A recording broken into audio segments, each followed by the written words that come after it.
नारी बिनाको समाज र घर दुईटै अधुरो रहँदछ। नमस्कार, म मनोज प्रधान।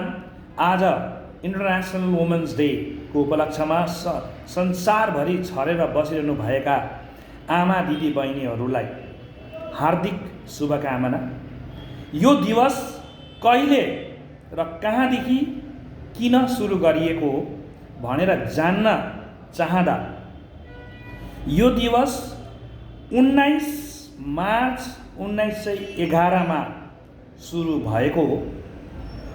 त्यस्ता नारी जातिलाई शोषण अवहेलना गर्ने गरिन्थे।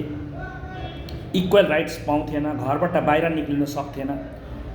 इतिहासको पाना पल्टाएर हेर्दाखेरि सती प्रथा हामी सबैले जानेकै कुरो हो।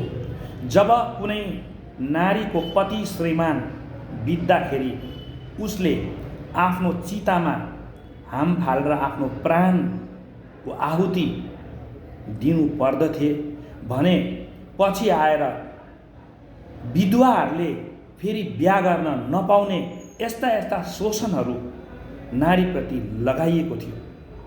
तर आज 2025 मा आएर हेर्नु हो भने नारीले जतिको सम्मान र मान सम्मान र कार्य पुरुषले गरेको छ त्योभन्दा अघि बढेर घर र समाजलाई थामिरहेको हामीले जान्न पाएका छौँ र देखिरहेका छौँ।